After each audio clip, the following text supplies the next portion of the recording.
The Teenage Mutant Ninja Turtles' one-time arch-enemy and at one point, one-time master, Oroku Saki, aka the Shredder, has finally returned after a years-long absence following the Armageddon game where he was basically playing Space Conan. Saki has finally returned and has found the Foot Clan to be in a place that he can't get jiggy with. And now it's up to him to set things right. Let's talk about Teenage Mutant Ninja Turtles, Shredder number 1.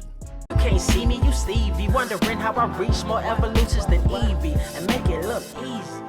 What is up, Earth's mightiest subscribers? It's your boy Ernie, the Blerd Without Fear. Welcome back to the channel. So Shredder has been out of the game since 2023, and he has now made his triumphant return in the wake of the newly relaunched Teenage Mutant Ninja Turtles series at IDW. But ever since all that stuff kicked off, we've had at least a couple of spin-offs that have popped up. We've had the Untold Destiny of the Foot Clan. We've also gotten the Mutant Nation series. We also have a Casey Jones series on the way as well. And of course, we have the Ninja Turtles proper. But we have yet to really see anything regarding Shredder up until this point. And Shredder, he has not even so much as lost a step. I mean, yeah, there's a little bit of ring rust on the shred head, but when we see him return to the series, he comes back looking more like a vagabond than anything else. And he's found his way to a former headquarters of the Foot Clan, but it's not the way that he remembers it. It's been taken over by new tenants, and those tenants just so happen to be the old tenants. Former members of the Foot Clan, and particularly people who Shredder very likely trained during a time when Shredder was at the height of his power with the Foot Clan. They have come back, they have inverted the Foot Clan logo, and now they're trying to cement their place as the big bad boogeymen of New York City. And Shredder ends up getting dragged into this because not only is he walking into the lion's den to try to set things right with this, pretender Foot Clan that he's encountered, but also he's running afoul of Dark Water, a secret organization that the Ninja Turtles dealt with in years prior, a private military corporation who largely ran into conflict with the Ninja Turtles because of their alignment with Agent Bishop and the Earth Protection Force in the previous 150-issue run. And now Shredder is being approached by this organization to try and help bring down one of his former pupils, the Mourner, a character who we've never met before, but I'm pretty sure we're gonna get to learn a lot about. But her government name seems to be Rhea, and while Shredder doesn't really have any memory of her, she has very, very not so fond memories of him.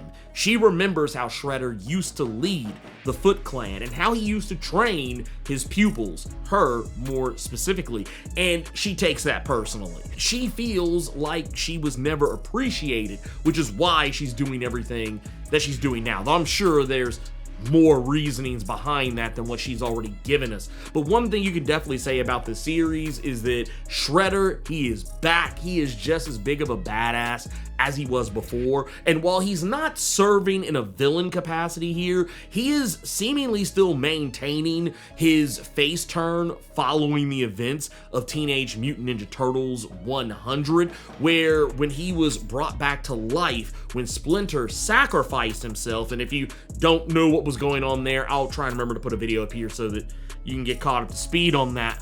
But Splinter, after sacrificing his own life, brought back Oroku Saki to the land of the living. Before that, Saki was dead. He had actually died around the time of Teenage Mutant Ninja Turtles number 50. And when he died, he went to hell. There was even a whole series about it. During that time that Shredder was in hell, he saw the error of his ways, so when he was resurrected, he came back and largely was, I won't necessarily say a good guy, but he wasn't a bad guy anymore. Not only that, he did spend a very fair chunk of time operating as a mentor to the Ninja Turtles during this time frame. So now that he's back, whether or not he's going to remain on the side of the Angels is one thing, but it is definitely safe to say once you get to the end of the first issue of this series, you are going to quickly realize that while yes, he may be fighting for the good guys here, some of that old dog is still in him from his Foot Clan days. You can take a ninja out the Foot Clan, but you can't take the Foot Clan out the ninja. I'm just here to say that's just what it is. That said, I love what's going on with the series. Dan Waters is doing fantastic work here with this, and to the surprise of no one, I think. And I really like what Michelle Bandini is doing here on the art side of things. Like, the book it looks fantastic. It is a beyond solid read, but also is just a very pretty book to look at. But yeah, getting to watch Shredder throw hands against his former pupils and literally running the table, like walking in Leroy Jenkins style and taking these people to Foot Clanville and walking out the mayor damn near, if not for his encounter with the Mourner. It was something really cool to see. And also, we get introduced to more than just the Mourner as a new character. We also get introduced to a new character by way of the Darkwater organization. Alda Avon is a new character that I'm sure we're going to learn a bit more about. And I'm pretty sure there's more to her than meets the eye as well. And considering the experiences we have had in dealing with characters from Darkwater, characters like Agent Bishop, who was a whole problem and a whole piece of shit, seeing something like that and getting to this series, I can see where it's real easy to look at her and be like, yeah, I don't know about you just yet. Darkwater has been very sketch. While yes, they've had a little bit of reform that we saw over the course of some of the latter TMNT issues, and I think something that was even hinted at during the TMNT Alpha issue that came out before the Jason Aaron run had officially kicked off.